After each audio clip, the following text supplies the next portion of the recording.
I didn't expect the room to judge me so quickly. But judgment has a way of settling before introductions do. It was a formal gathering, neutral colors, polite smiles, the kind of place where people measured each other silently. I arrived early, took a seat near the side, and waited. No one acknowledged me at first.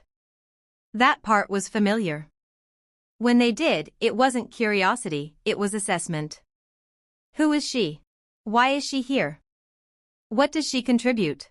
I sat still, hands folded, listening to conversations that weren't meant for me but were definitely about me.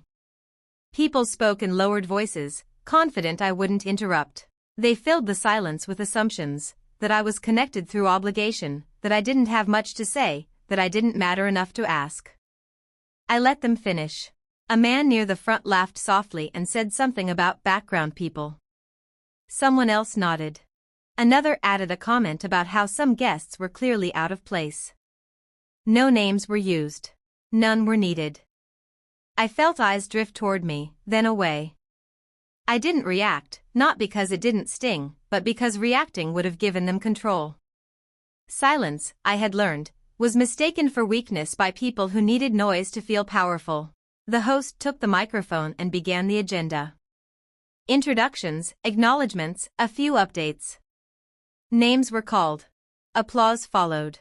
When my turn came, it didn't. Not an oversight. A choice. I stayed seated, invisible by design. My phone buzzed once in my pocket. I ignored it. Timing mattered. As the meeting moved forward, the tone shifted, confident, almost careless. Decisions were discussed openly. Plans were made without hesitation. People spoke as if outcomes were guaranteed, as if authority was settled. That's when the host cleared his throat and said there was one document left to review before closing. The room leaned in. Folders opened. Screens lit up. A quiet shuffle of paper followed, the sound of certainty rearranging itself. The host paused, frowned slightly, then looked up. "I'm sorry," he said. "Before we continue, can I confirm something?" He scanned the room, then his eyes found me. "Yes," he said slowly. "You." A few heads turned. "Could you please come forward?" The silence that followed wasn't awkward. It was alert. I stood. Chairs shifted. Whispers stopped. The air felt different now, denser, charged. As I walked toward the front, I caught fragments of thought on faces that had dismissed me minutes earlier. Concern. Confusion. Recognition, too late. The host gestured to the screen. "This document," he said, "requires final acknowledgement from the person listed here." My name appeared. Large. Clear. Unavoidable. The room changed shape. And for the first time that evening, no one spoke. For a few seconds, no one moved. Not because they were confused, but because certainty had just slipped out from under their feet. The screen still glowed behind me, my name steady and unblinking, like it had always belonged there and everyone else was only just noticing. A man near the center cleared his throat. "There must be a mistake," he said carefully. "She hasn't spoken once." I didn't turn around. The host hesitated, then said, "The document is clear. Final authorization requires her acknowledgement." More murmurs. Someone whispered, "Who is she?" Someone else said my name out loud, testing it, like saying it twice might change its weight. I reached the table and placed my hand on the folder without opening it. "Is this necessary right now?" a woman asked from the back, her tone sharp with discomfort. We were about to wrap up. "Yes," the host replied. "It is." I felt the room tighten. People sat straighter. A few phones were discreetly lowered from recording positions they hadn't realized they'd taken. The confidence from earlier? The casual assumptions, the easy laughter, had evaporated. I looked around slowly, meeting eyes one by one. These were the same people who had spoken freely while I sat quietly. The same ones who had decided, without asking, that I was irrelevant. "Before I sign," I said calmly, my voice cutting cleanly through the silence, "I'd like to clarify something. No one interrupted me. I've been listening, I continued.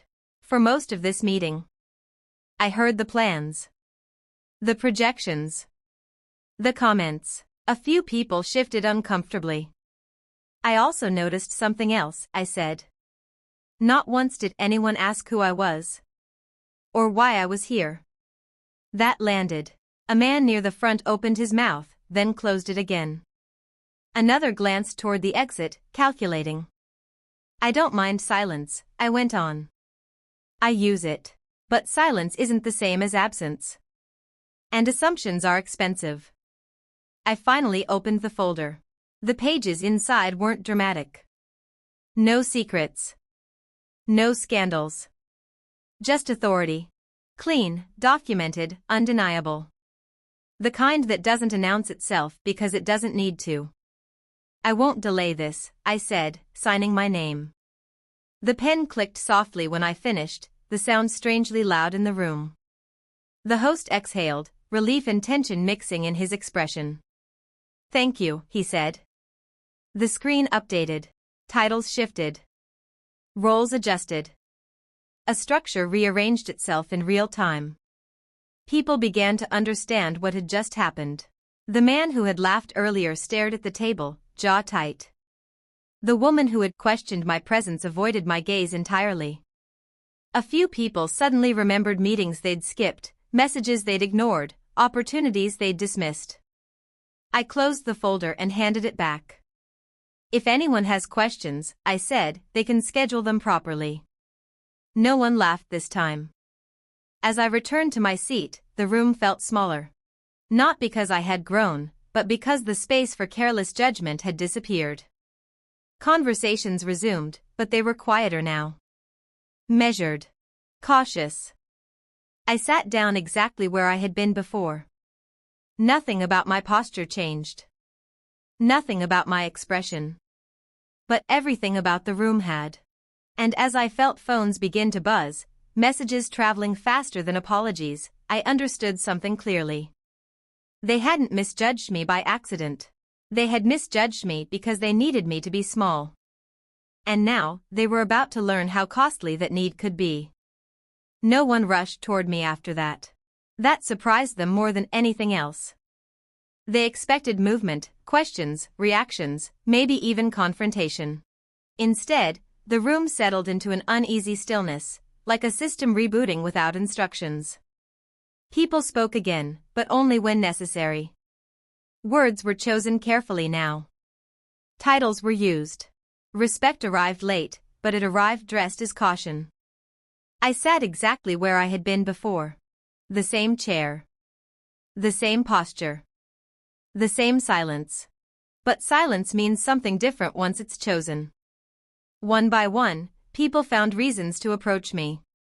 Not urgently. Not confidently. Carefully. A man asked if we could touch base later. A woman mentioned she'd love to align perspectives. Someone else apologized for not introducing themselves earlier. I nodded. Polite. Neutral. Not because I wanted revenge, but because I understood leverage. The meeting ended without ceremony. No wrap-up speech. No smiles. Just the quiet understanding that something fundamental had shifted. As people gathered their things, I noticed how often they glanced back at me, as if checking whether the version of the room they'd just experienced was real. It was. Outside, the evening air felt lighter. Clearer. I paused on the steps, not to savor the moment, but to let it settle properly. Power isn't loud when it's real. It doesn't need witnesses. It just rearranges the space and leaves. My phone finally buzzed again. This time, I checked it. Messages flooded in, some apologetic, some strategic, some pretending nothing unusual had happened. I ignored most of them. Not out of bitterness. Out of clarity. I had learned which conversations mattered long before this room decided I did. Later that night, alone, I replayed the evening, not with satisfaction, but with distance. They let me sit in silence while everyone judged me. They filled that silence with assumptions, comforted themselves with certainty, built confidence on the idea that nothing unexpected would happen. Then one document changed how the room looked at me. Not because I demanded it, but because the truth doesn't require permission to arrive. I didn't become powerful that night. I simply stopped allowing other people's noise to define me. And once that happened, the room had no choice but to listen.